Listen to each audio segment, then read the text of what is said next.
प्रिय साथियों, प्रिय मित्रों, आत्मिक आदर, आभार, अभिवादन, नमस्कार। मैं गुलेंद्र पटेल काशी हिंदू विश्वविद्यालय में बीए तृतीय वर्ष का छात्र हूँ। आज दिव्यांग एवं दृष्टिबाधित विद्यार्थी साथियों के लिए काव्यशास्त्र के अंतर्गत काव्य के प्रकार से आगे हम लोग बढ़ते हैं। चलिए, काव्य के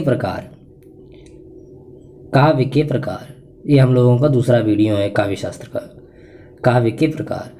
महाकाव्य, यह काव्य की सर्वश्रेष्ठ और महत्वपूर्ण विधा है। इसमें महाकाव्य अर्थात यह काव्य की सर्वश्रेष्ठ और महत्वपूर्ण विधा है। इसमें किसी प्रसिद्ध व वृत्त के आधार पर किसी जाति या समाज की सांस्कृतिक एवं ऐतिहासिक परंपराओं का सफल नियोजन किया जाता है। इसी कारण भारतीय और पाश्चात्य आचार्यों एवं विचारकों ने आरंभ से ही इसका विस्तृत विवेचन किया है। वस्तुतः महाकाव्य अपने युग का ही प्रतिनिधित्व नहीं करता, अपितु वह अतीत का गायक, वर्तमान का चित्रकार और भविष्य का दृष्टा होता है। महाकाव्य को परिभाषा में बांधना अत्यंत कठिन है, क्योंकि विभिन्न युगों में उसके स्वरूप में परिवर्तन होता रहा है। इसी से विभिन्न युगों के आचार्यों ने इसके भिन्न भिन्न मानदंड स्थिर करने के प्रयास किए हैं। महाकाव्य संबंधी भारतीय मान्यताएं। महाकाव्य संबंधित भारतीय मान्यताएं। ठीक, संस्कृत साहित्य शास्त्र में महाकाव्य की विशद विवेचना और मीमांसा की गई है। इन आचार्यों में भामह, दंडी, रुद्रट, अग्निपुराकार और आचार्य विश्वनाथ प्रमुख हैं। आचार्य भामह ने सर्वप्रथम अपने काव्य अलंकार में महाकाव्य की परिभाषा इस प्रकार दी है। देखिए, आचार्य भामह के अनुसार महाकाव्य सर्गबद्ध होता है। महापुरुषों के चरित्र का वर्णन करने से वह स्वयं ही महान होता है। इसका कथानक 5 नाट्य संधियों में विभक्त रहता है। इसमें चतुर्वर्ग का वर्णन करने होने पर भी अधिकतर अर्थ अर्थात लौकिक अभ्युदय का उपदेश होना चाहिए। लोक स्वभाव से युक्त और अपने समुचित रीति से अलग अलग वर्णित समस्त रसों से युक्त होना चाहिए, अर्थात यह लौकिक आचार व्यवहार का निरूपक होना चाहिए। इसकी भाषा अलंकार युक्त और शिष्ट होती है तथा गौरवपूर्ण अर्थ के से संपन्न होती है। इसकी वर्णन शैली सरल सुबोध होती है। ठीक, ऐसा आचार्य भामह कहते हैं। आचार्य दंडी के अनुसार, ठीक, देखिए आचार्य दंडी का कहते हैं। आचार्य दंडी के अनुसार दंडी ने भामह प्रतिपादित लक्षणों का आधार ग्रहण करते हुए कुछ न्यूनतम तत्वों का समावेश किया है, जिसमें से अधिकतर भामह समस्त घटकों का विश्लेषण प्रस्तुत करते हैं। दंडी समस्त महाकाव्य के लक्षण इस प्रकार प्रस्तुत करते हैं। चलिए पॉइंट वाइज देखिए। पहला, महाकाव्य सर्गों से बद्ध होता है जो बहुत बड़े नहीं होते हैं। इसका आरंभ आशीर्वाद, नमस्कार और कथावस्तु के निर्देश से होता है। दूसरा पॉइंट, इसका कथानक ऐतिहासिक अथवा इतिहासतर सत्य पुरुष के जीवन पर आधारित होता है। नायक उदात्त है, अंत में उसका उत्कर्ष दिखाया जाता है। तीसरा पॉइंट है, इसमें नगर, पर्वत, समुद्र, सूर्योदय, उदान आदि का वर्णन होता है कि यह अनेक वृत्तांतों से अलंकृत होता है। ठीक, चौथा पॉइंट है, इसकी भाषा सरल और अलंकृत होती है। इसमें छंदों का प्रयोग होता है और सर्ग के अंत में छंद बदल जाता है। ठीक, 5वां पॉइंट है, इसमें रस और भाव का प्रवाह निरंतर बना रहता है। रुद्रट ने भामह और दंडी के महाकाव्य विषयक लक्षणों के आधार पर बहुविध न्यूनतम सामग्री से युक्त महाकाव्य के लक्षण दिए हैं। इन्होंने महाकाव्य के कथानक की संरचना को विशिष्ट प्रकार की विशेषताओं से युक्त माना है। ठीक,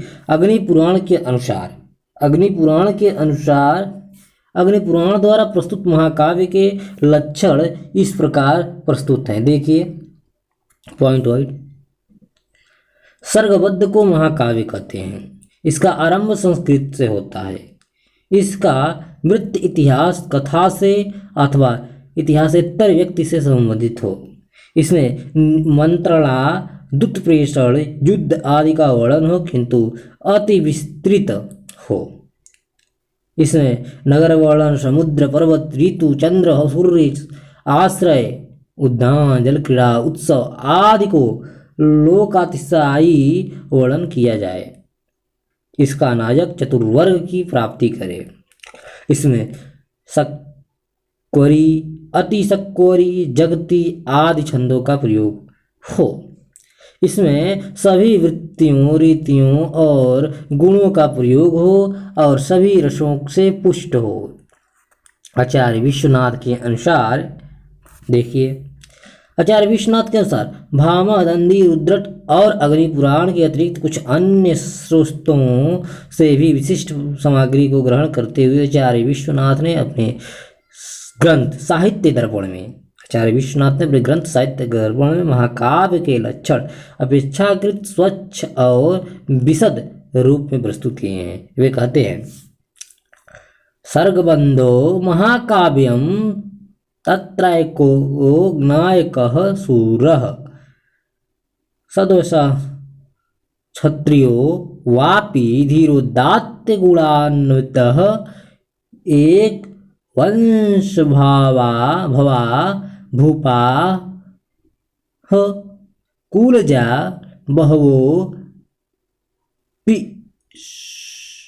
वा श्रृंगारवीर शांतानां को घी रस इष्टे अंगानि सर्वे पीरसाः सर्वे नाटक संघ यह इतिहास उद्भवम व तन्मन्द्वा सज्जनाश्रयम् आश्रयम् चत्वारः तस्य वर्गाः संयुक्तवेस्कं च फलं भवेत्।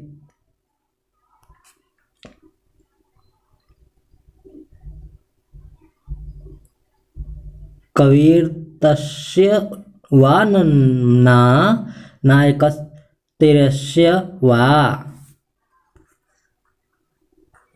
अर्थात महाकाव्य सर्गबद्ध होता है, उसमें धीरोदात्त नायक होता है, उसमें श्रृंगार, शास्त्र और वीर रसों में से एक अग्नि रूप से रहता है, अंगी रूप से रहता है।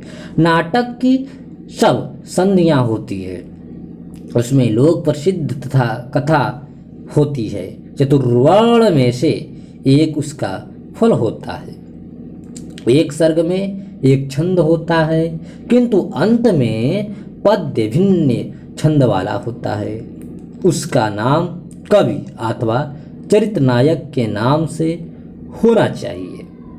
ठीक, आचार्य विश्वनाथ का विवेचन अधिक स्पष्ट, प्रौढ़ और सर्वांगीण दृष्टि से उपादेय है। उसमें महाकाव्य संबंधित तत्वों का पूर्ण विकास हुआ है। इस दृष्टि से उसे निम्नलिखित 7 भागों में व्यवस्थित कर सकते हैं। पहला, कथा वस्तु। कथा वस्तु महाकाव्य की कथा वस्तु मतलब महाकाव्य की कथा विस्तृत और पूर्ण जीवन गाथा होती है। वह 8 से अधिक सर्गों में संगठित होती है। कथा का प्रारंभ आशीर्वचन और मंगलाचरण आदि से होता है। सर्ग के अंत में आगामी सर्ग की कथा की सूचना होनी चाहिए तथा किसी महापुरुष सज्जन की वास्तविक जीवन गाथा पर आधारित होनी चाहिए। नायक। दूसरा, नायक महाकाव्य का नायक कोई देवता, उच्च कुल उत्पन्न क्षत्रिय अथवा एक वंश में उत्पन्न अनेक राजा भी हो सकते हैं, जैसे रघुवंश में, परंतु उनमें धीरोदात्त गुणों का होना आवश्यक है। तीसरा, रस है। क्या है भाई?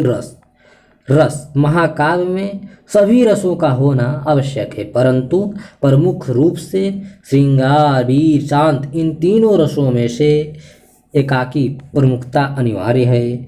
इस प्रकार महाकाव्य में विविध सुख दुखमयी परिस्थितियों का संपूर्ण चित्रण अनिवार्य है।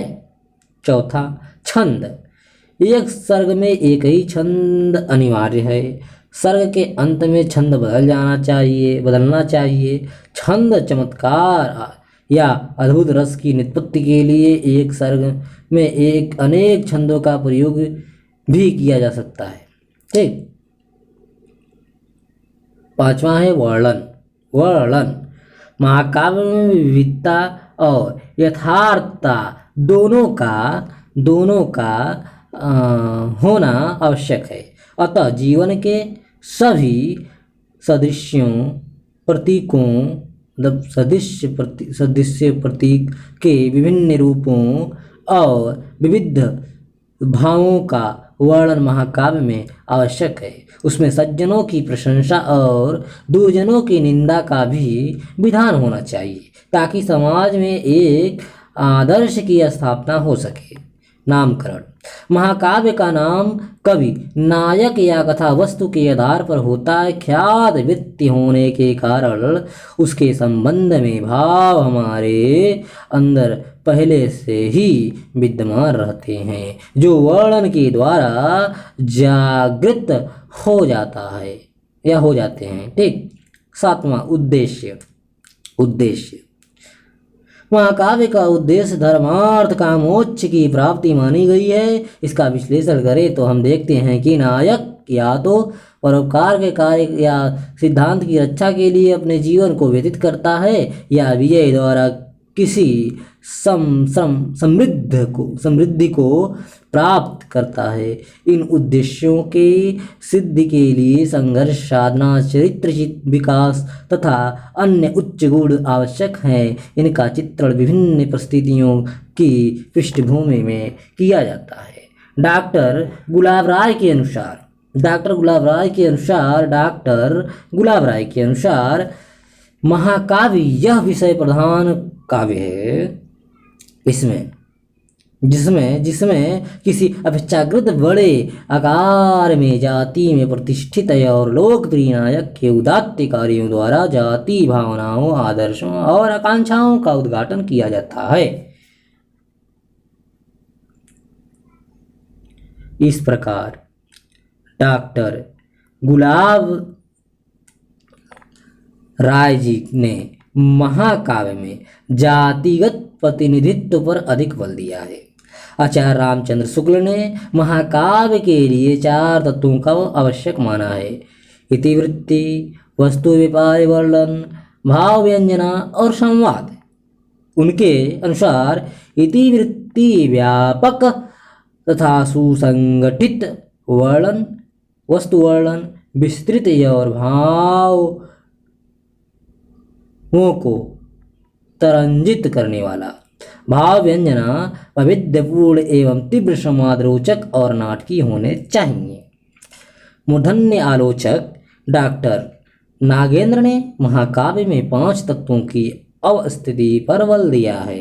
पहला उदात्त कथानक, दूसरा उदात्त कार्य अथवा उद्देश्य, तीसरा उदात्त भाव, उदात्त शैली, उनके अनुसार औदात्य ही महाकाव्य का प्राण है। इस प्रकार शास्त्रीय लक्षणों की बाधा होने पर भी उपर्युक्त 5 तत्वों के महाकाव्य मतलब 5 तत्वों के सद्भाव में किसी कृति को महाकाव्य कहलाने का गौरव पूर्ण अधिकार है। इस प्रकार की विशेषताओं से लिखा गया महाकाव्य वास्तव में विश्वविख्यात रचना होने का गौरव रखता है। महाकाव्य संबंधी पाश्चात्य विद्वानों की धारणाएं। महाकाव्य संबंधी पाश्चात्य धारणाएं देखिए, पाश्चात्य महाकाव्य का मूल अरस्तु के काव्यशास्त्र में मिलता है, जिसके आधार पर कहा जा सकता है कि महाकाव्य काव्य का वह भेद है जिसका रूप समाख्यानात्मक हो, उसमें एक छंद का प्रयोग हो, उसमें उच्चतर चरित्रों का वर्णन हो, उसका आधार विस्तृत हो, उसके वस्तु संगठन में गरिमा और घनत्व हो। अरस्तु के परिवर्ती विचारकों ने भी महाकाव्य पर विचार किया है। वे कहते हैं टार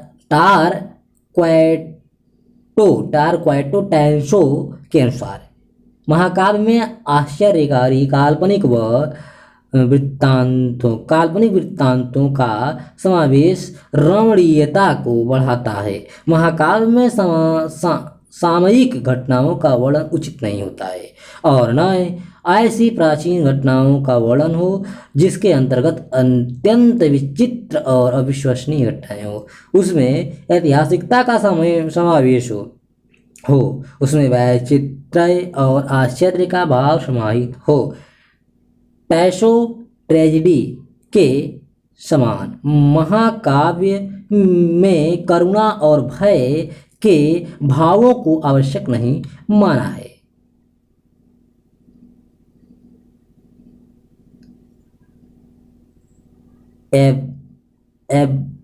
क्राम्बे ने महाकाव्य के 2 भेद किए हैं, साहित्यिक और ऐतिहासिक। साहित्य महाकाव्य में दैवी घटनाओं की प्रधानता होती है। यह महाकाव्य कलात्मक अंग संगठन के विचार से किया जाता है। उसका उद्देश्य मनोरंजन अधिक होता है और बहुकल्पना प्रधान है। ऐतिहासिक महाकाव्य समय की आवश्यकता